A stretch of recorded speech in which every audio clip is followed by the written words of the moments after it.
날씨가 굉장히 많이 추워졌습니다. 우리 성도님들 감기에 유념하시기를 바랍니다. 에른스트 블로흐라는 유대계 독일인 철학자가 있습니다. 그가 희망의 원리라는 책에서 자신이 생각하는 희망이 무엇인가라고 5가지 요약을 해놨는데요. 거기서 2가지만 나누면 이렇습니다. 첫째, 사람은 빵을 먹고 사는 것이 아니라 희망을 먹고 산다라는 것입니다. 사람에게 있어서 빵의 문제는 굉장히 중요한 문제입니다. 우리가 행복을 추구하면서도요, 빵의 문제가 해결되지 않으면 여타 다른 행복을 추구할 수가 없습니다. 그것에만 평생토록 집중하며 살아가야 됩니다. 빵이 그만큼 중요하다는 것이죠. 그런데 빵의 문제를 해결하고 나서는 사람이 희망을 꿈꾼다라는 사실입니다. 예수님께서 시험 받으실 때 첫 번째 시험이 빵의 시험이었습니다. 떡의 시험이었습니다. 그러니 우리 인생에 빵이 얼마나 중요한지 말해주고 있다는 사실입니다. 먹는 것이 없으면 몸과 마음이 지치게 됩니다. 즉 영혼에게 어떤 영향을 줄 수가 있다는 사실입니다. 우리가 봉사를 하면서도 일을 하면서도 때때로 당이 떨어진다 그렇게 얘기하지 않지 않습니까? 사탕 하나 먹으면 몸과 마음이 회복되는 것을 우리가 볼 수가 있다라는 것입니다. 그런데 요즘 세상 어떻습니까? 빵이 넘쳐나고 먹을 것이 넘쳐납니다. 먹는 것 때문에 어려움을 겪게 된다라고 하는 사람이 별로 없다라는 사실입니다. 따라서 사람은 먹는 문제가 해결되면 희망을 꿈꾸게 된다는 것입니다. 둘째는 희망이 삶에서 힘이 된다는 사실입니다. 희망이 없는 사람은 어떤 좋은 조건에서도 살아가면서 자신의 의미를 부여할 수가 없다는 사실입니다. 즉 삶을 포기하게 되지만 희망이 있는 사람은 고난이 있다 손 하더라도 희망을 꿈꾸며 살아간다라는 것입니다. 예를 들어 사랑하는 사람이 있습니다. 직장 상사가 자신을 괴롭혀요. 스트레스를 받습니다.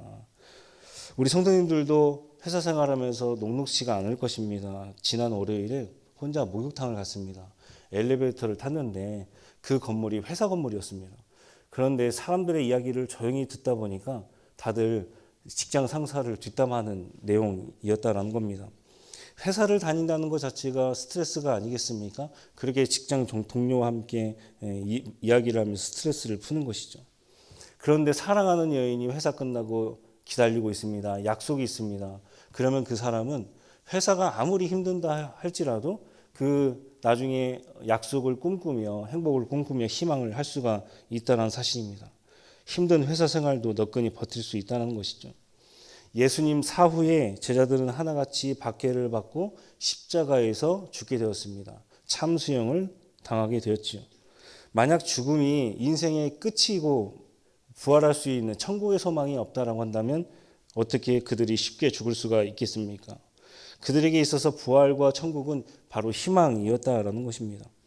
내 인생길 가운데 100년 정도 살 수 있는 이 땅보다 저 천국에 가서 영원히 살 수 있는 영원한 세계를 꿈꾸며 나아가는 것이 바로 희망이다라는 것입니다. 나에게 닥친 박해는 희망으로 상쇄될 수가 있다는 사실입니다. 그래서 그들은 결국 최후 승리를 얻게 되었다는 사실입니다. 오늘 말씀은 최후 승리를 얻는 자라는 제목으로 하나님의 말씀 한 가지 전하고 말씀을 마칠까 합니다. 최후 승리를 얻는 자는 계산하며 신앙생활을 하지 않는다라는 것입니다. 오늘 우리가 읽은 말씀 다시 한번 읽겠습니다. 7절입니다. 보라 내 숙부 살룸의 아들 하나멜이 내게 와서 말하기를 너는 아나돗에 있는 내 밭을 사라 이 기업을 물을 권리가 내게 있느니라 하리라 하시더니 아멘. 시드기야 통치 10년이 되던 해 하나님께서 예레미야에게 말씀을 주셨습니다. 지금 유다는 바벨론 군대에 둘러싸여서 나라가 언제 망할지 모르는 상태에 있었다는 사실입니다. 어느 날 예레미야의 사촌 하나멜이 자신에게 찾아와서 기업 물을 권리가 내게 있으니 내가 가지고 있는 밭을 사라라고 그렇게 권면합니다. 한번 생각해 볼까요? 전쟁통에 누가 밭을 살 수가 있겠습니까? 언제 나라가 멸망할지 모르는데 누가 밭을 삽니까? 심지어 예레미야는 지금 하나님의 말씀을 대언했다는 사실로 감옥에 갇혀 있는 상태입니다. 그러면 감옥에 있는 사람을 찾아갔으면 위로해주고 얼마나 힘든지 말해주고 또 때때로 영치금을 넣어주고 이렇게 해야 되는데 자신이 가지고 있던 밭을 사라 그렇게 이야기합니다. 그런데 예레미야의 행동도 심상치가 않습니다. 전쟁통에 있는 그 상황 속에서 하나님의 말씀이 있다 하여서 이 하나멜의 밭을 사게 된다라는 사실입니다. 참 예레미야의 행동 이해가 가지 않습니다. 그러나 성경을 읽어보니까 그 모든 것들이 하나님의 계획 안에 있었고 하나님의 말씀에 순종했다라는 사실입니다. 신앙생활하면서 계산하는 사람들은 최후의 승리를 얻을 수가 없습니다. 하나멜은 자신의 기업물을 권리를 내세워서 이 예레미야에게 자신의 땅을 사주기를 권면했습니다. 계산하는 신앙을 가진 사람입니다. 그러나 예레미야는 어떻게 했습니까? 여타 다른 것에 계산하지 아니하고 하나님께서 나에게 주신 말씀을 가지고 그 밭을 사게 되었다는 사실입니다. 순종했습니다. 그는 심판 이후에 이스라엘 백성들이 70년 후에 돌아올 것이다 라는 확신을 가지고 그 밭을 사게 되었다는 사실입니다. 다시 말하면 하나님께서 주시는 그 희망을 바라보게 되었다는 사실입니다. 마가복음 5장을 보게 되면 예수님께서 거라사 지방으로 가시게 됩니다.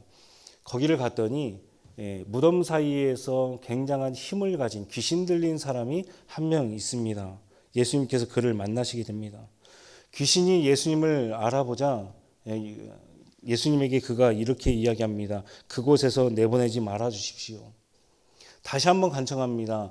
그랬더니 예수님께서 2,000마리가 돼지떼가 있는 그곳으로 들어가라라고 말씀해 주셨더니 귀신이 그리로 들어가 비탈길로 돼지들이 떨어져서 약 2,000마리가 되는 돼지들이 죽게 되었다는 사실입니다. 그랬더니 사람들이 예수님께 이렇게 이야기합니다. 마가복음 5장 17절 말씀입니다. 그들이 예수께 그 지방에서 떠나기를 간구하더라라는 겁니다.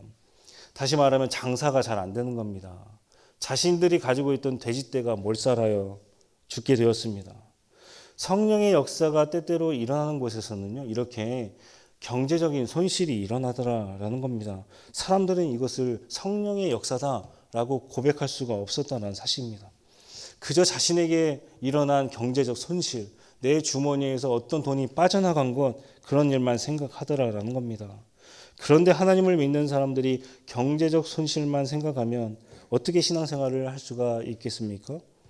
사도행전 3장을 보게 되면 베드로가 나면서부터 못 걷는 사람을 고치게 되는 내용이 기록되어 있습니다. 유대인들은 하루에 3번 기도했습니다. 오전 9시, 12시, 오후 3시에 기도했습니다. 그날은 베드로와 요한이 함께 성전으로 올라가 기도하려고 하던 참이었습니다. 때마침 그곳에서 나면서부터 걷지 못한 사람이 구걸하고 있었다는 것이죠. 그들의 눈이 마주치게 됩니다. 남에서부터 걷지 못하는 자는 그들에게 돈을 요구하고 있습니다. 그 다음에 여러분들이 잘 아는 말씀입니다.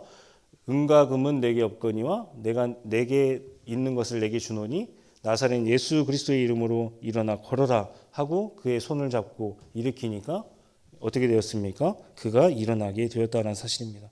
이것이 성경의 증언입니다. 그런데 은과 금은 내게 없거니와 내게 있는 것을 내게 주노니 나사렛 예수 그리스도의 이름으로 일어나 걸어라. 이 본문을 사람들이 하나의 문장으로 생각합니다. 그런데 복문입니다, 여러분들. 내게 은과 금은 없거니와 은과 금은 없습니다. 마침표입니다. 콤마가 아닙니다. 내게 은과 금은 없어야 그러한 성령의 역사가 일어날 수가 있다는 사실입니다. 남에서 못 걷는 사람, 계산적인 신앙을 대표하는 사람입니다. 그러나 베드로는 어떻게 됐습니까? 예수 그리스도의 이름으로 계산하지 않는 사람이었다는 사실입니다. 이 사람이 정말 나을까 생각했다라고 한다면 그가 어떻게 그 사람의 손목을 잡아 일으켜 세울 수가 있겠습니까? 계산적이지 않는 곳에 성령의 역사가 일어난다는 사실입니다. 이번에는 바울의 이야기입니다. 바울 또한 기도하러 가다가 귀신 들려 점치는 여종을 만나게 됩니다. 여종은 점을 쳐서 자신의 주인에게 굉장히 경제적 이득을 가져다 주는 사람이었습니다. 종종 길을 걷다 보면 운전하다 보면 이 지방일수로 플랜카드가 붙여져 있는 것을 볼 수가 있습니다. 신내림 받은 지 얼마 안 된 사람입니다. 점치러 오십시오 라고 이야기합니다. 저희 아버지의 간증입니다.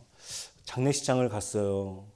장례식을 마치고 앉아 있었더니 어떤 한 사람이 와서 이렇게 이야기하더랍니다. 어디서 예수 믿는 사람이 앉아 있다. 점을 칠 수가 없다 라고 그렇게 이야기했다라는 것입니다. 참 신기합니다. 이 여인도 바울에게 이렇게 이야기합니다. 이 사람은 지극히 높으신 하나님의 사람이다. 점을 칠 수가 없다.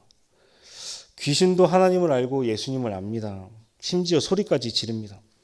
바울이 얼마나 귀찮았는지 여러 날을 따라다니자 그를 고쳐서 귀신이 내쫓기게 되었습니다. 이제 귀신이 떠났으니 점을 칠 수가 있겠습니까? 없습니다. 자신에게 돈을 벌어다 주는 여종을 고쳤으니 이 주인이 대단히 화가 났습니다. 그래서 바울과 실라가 감옥에 갇히게 되었다는 사실입니다.